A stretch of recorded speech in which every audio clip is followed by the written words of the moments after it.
Welcome children to our new lesson number 21, Water and Air. Yes children, it's an interesting lesson. Let's go ahead. Look at this beautiful slide children.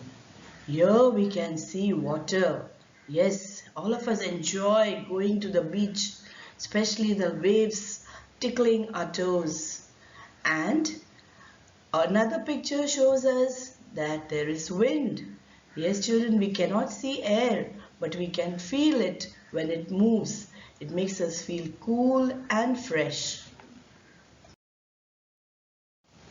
Children, if you remember, in our last lesson, we had learnt that the earth is our home and also that the earth is made up of water more than of land. Yes, that's what the spinning globe tells us. The blue portion is the water, which is much more than the green portion, which is the land.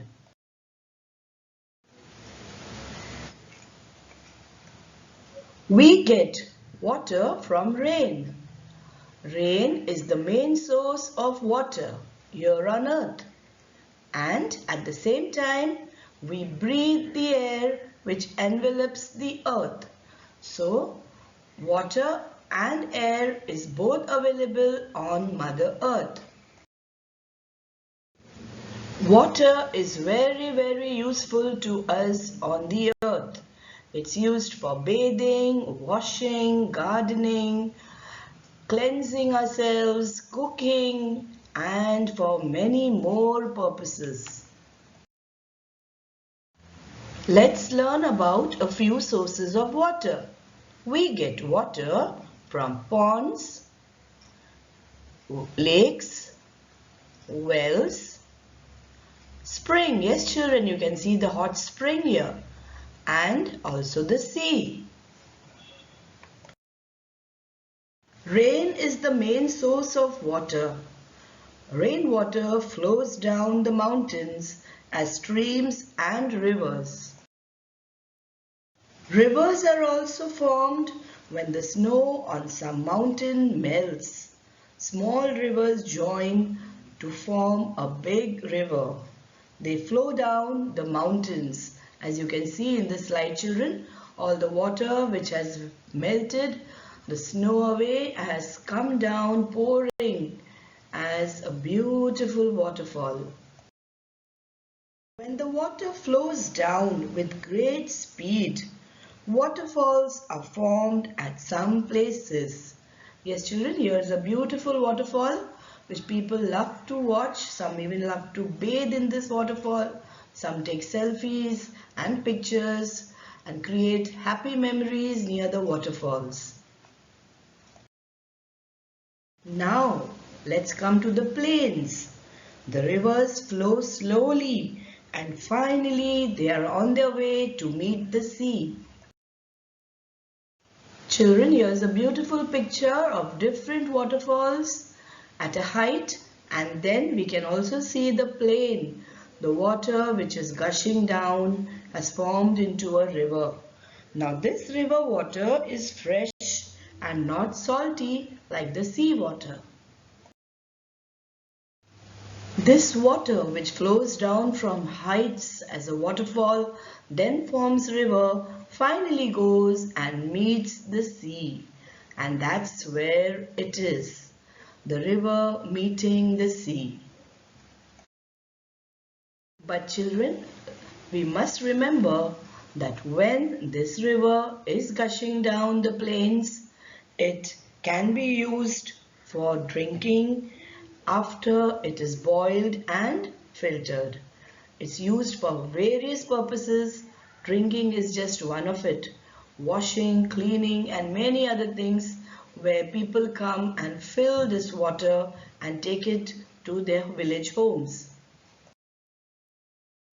As told you earlier children, we cannot consume this water directly, so we need to take it home, we need to boil it and then filter it and then consume it.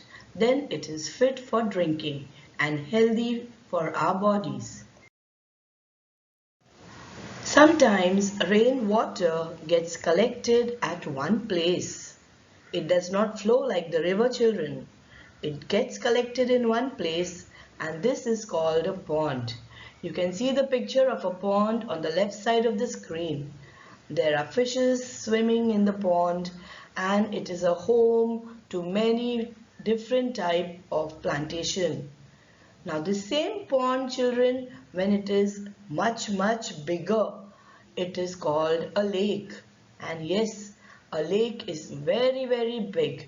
You can even see the boats sailing in the lake.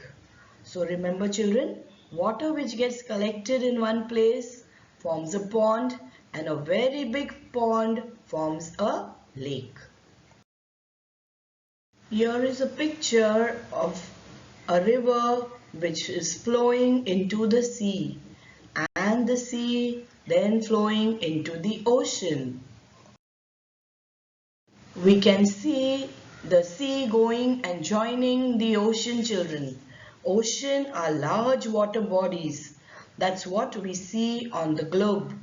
Oceans and seas both have very salty water. Children, we know that the rainwater seeps into the ground, and there it goes and gets collected under the ground. This water is known as groundwater.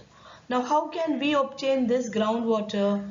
What we can do is we can dig a well, or it can also be used through hand pumps. You can see the two pictures, children. On the left side, you can see the man who is drawing out water from a well. And on the right hand side, there is a little girl who is pumping out water through the hand pump. So these are two ways of obtaining groundwater. Some rivers have water throughout the year, children.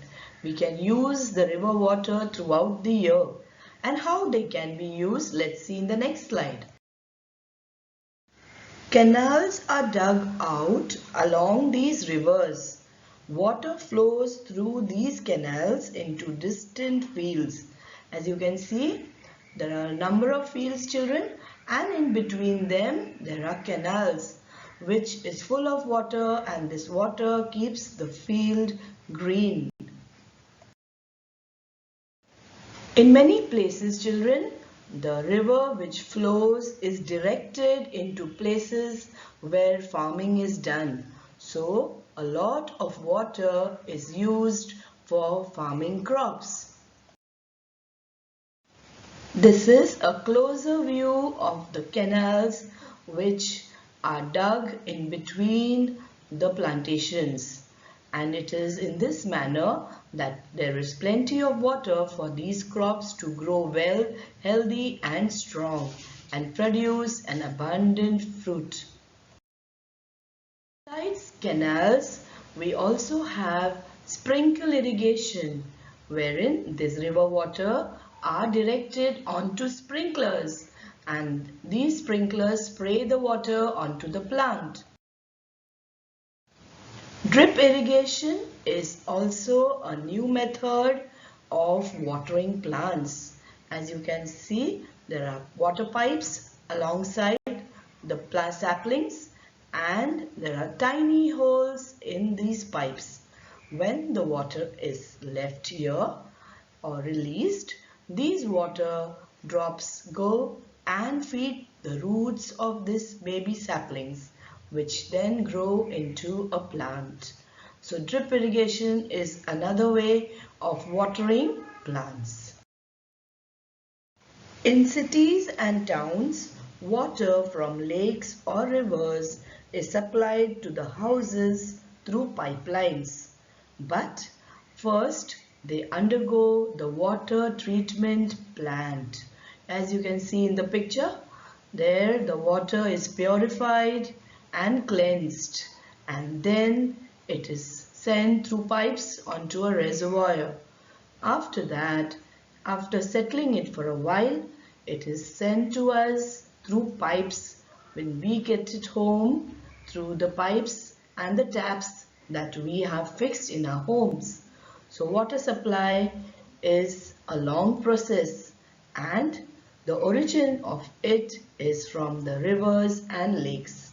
As you can see in this picture, children, it's explained to you very beautifully how the water is cleansed, purified, and then supplied to our homes.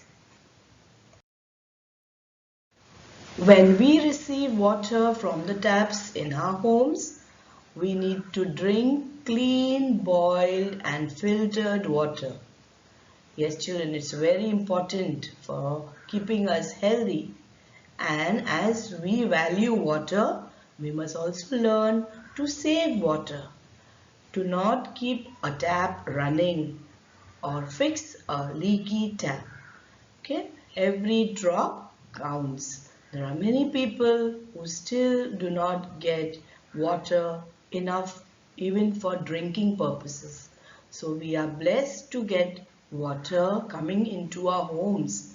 Let us learn to save water. Water is very important for life. Children, let's learn something more about air. Yes, as our left picture shows us, and I have already told you, the earth is surrounded by air. We cannot touch air, but we can feel air when it moves. And moving air is called wind. So on to our right, we can see a lovely, beautiful farm, a field where the crops are swaying, and that's because of the moving air, and that's called wind. And kites flying too, that's also possible only because of the moving air, that is wind. Here is a lovely picture, children, of children playing out in the open. Yes, the air outside makes us feel relaxed. We can breathe better, grow healthier. Here's a little girl by the beach and some children on the ground. Even adults love to walk in open air, either jogging, running, or doing different type of yoga asanas. Open air is a blessing to each of us. We see a different kind of magic, children, especially when the wind is blowing. Yes, it brings smiles on our faces. Looking around makes us feel joyful and happy, just as these children here were watching the kite flying and the birds too making their way to their nests. It stirs up the mood and makes us feel so peaceful. Just as we need air to live, plants and animals too need air, children. Yes, they too breathe the same air that we breathe round the globe. Plants keep the air pure and clean, and therefore it is our duty to see that there are plenty of plants around us and also in our homes. If possible, we can plant small saplings in our homes too. We should grow more plants and trees to keep the air clean. Yes, children, we can do it together as it is shown here on the slide. Individually, we can plant near our homes or in our vicinity, but together as a team and as responsible citizens, we can keep our country green and clean, which will give us a healthier and a happier life. So remember, plant trees, save lives. Clean air and pure water are good for our health, children. So always remember, never miss opportunity to breathe in clean and pure air and take the trouble to consume only boiled and filtered clean water. Hope you all enjoyed this lesson, children, on water and air. And here's a small thank you note. Till we meet again. Bye.